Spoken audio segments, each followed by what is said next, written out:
Ayan, sumilong muna po tayo mga kasamahan. Ganyan talagang maisog. Maisog pa tayo. Maisog! Ang hina, no? Mula lang, maisog pa tayo. Handa na ba tayong reformahin ang Pilipinas? Handa! Ang hina ulit. Maisog pa tayo. Umula nung umaraw, walang bibitiw hanggat hindi nagbibitiw. Si Bongbong Marcos Jr. Okay na. Gusto niyo bang makarinig ng mga inspirasyon na mga patotoo? Kung ano nga ba ang nangyayari sa ating bayan ngayon?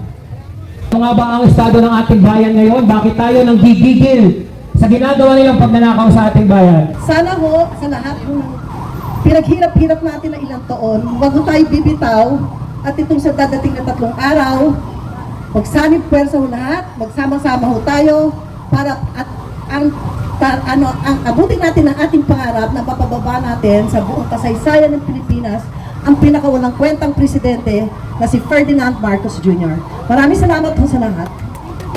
Maraming salamat po, Ms. Chuchi. Magandang hapon po sa inyong lahat. Maisog Reforma Pilipinas. Malapit nang matapos ang ating paghihirap. Kaya dapat ito medyo konting, sabi nga nila sa babae, konting kembot na lang. At medyo malapit-lapit na tayo. Pero syempre, umpisa pa lang ito. At kanina, magkakasama po tayo. At ang unang starting point po sana natin dito sa Salamanca, sa Plaza Salamanca.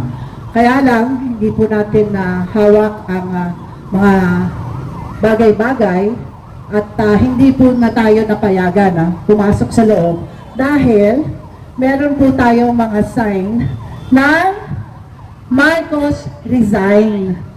So alam naman po natin na yan na po ang gusto natin, matagal na nating gusto ang maging Marcos resign.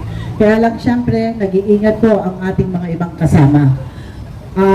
So, nandito po tayo sa Liwasang Bonifacio at yun nga, ang sabi ko nga, konting sakripisyo na lang, pero hindi po tayo dapat matinag.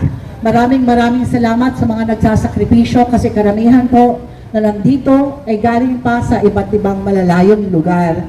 Meron po sa Central Luzon, meron din po sa Mindanao, of course, at kung saan-saan, meron sa Visayas, of course, at kung saan-saan tayo nanggaling.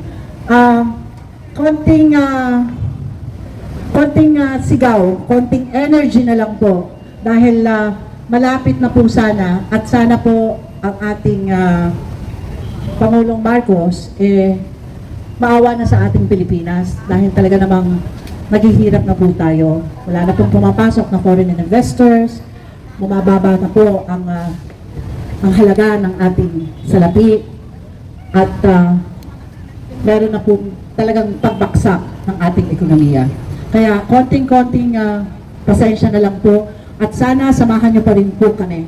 Pero meron po kasing ibang plano pa ang mangyayari dahil sumasabay lang po tayo sa Agos ng kung ano pang mangyayari sa ngayong araw na ito. Gusto nila na magsama-sama na po tayo na lahat na tumutuligsak dito sa korupsyon.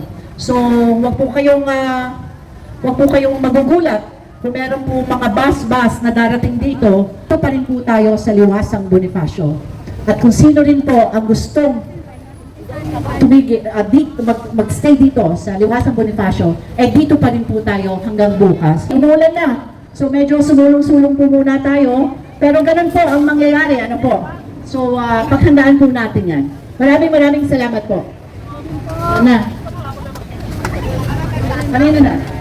At para naman ipagpatuloy ang ating programa, tinatawagan ko si Sir Jerry Ñaez ng Religious Group para mabigay ng kanyang pahayag, sir. Magandang hapon po!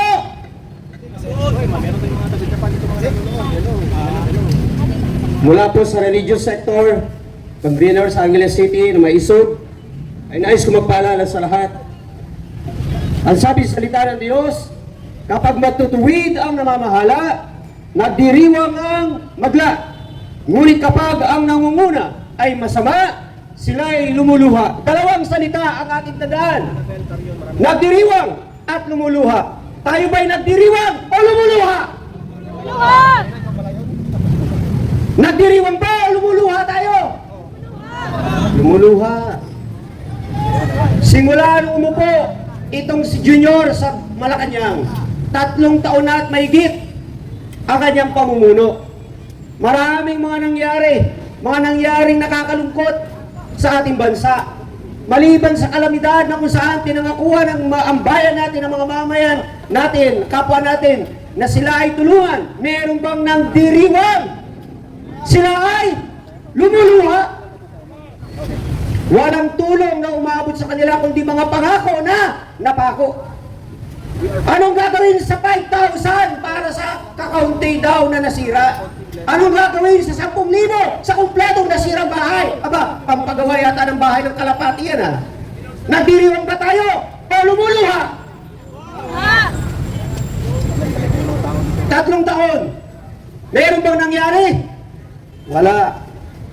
Sumunod-sunod ang bagyo. Lindol. Lumuluha ba ang bayan o nagdiriwang? Nakakalungkot. Ang ating panalangin sa religious sector ay magkaroon tayo ng bansa na nagdiriwang. Isang bansa na mapayapa at maayos. Ngunit sa mga nakaraang mga taon ng pamumuno, imbis na tayo ay nagdiriwang, lumuluha tayo sa mga sunod-sunod na krimen, patayan, rape, pagnanakaw, drugs, at iba't iba pa. Lumala at lalong lumalala ang ating sitwasyon. Tayo ba'y nagdiriwang o lumuluha? Bayan ko, wala tayong nais sa ating mga pastor, sa ating mga miyembro, tayo nananalangin sa kapayapaan at kaayusan ng ating bansa. Pinapanalangin din natin sila. Ngunit ngayon, ang panalangin natin at ang isigaw natin ay Marcos resign! Sigaw natin ha! Marcos resign! Marcos resign!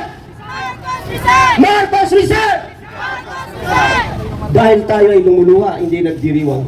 Kung magtatagal pa ang kanyang pamumuno, na ngayon ay lalong naging maliwanag sa bayang Pilipinas ang korupsyon. Akala natin, yun lamang ang mga buhaya na nandiyan sa tabi niya. Meron siya pala ang ama ng mga buhaya.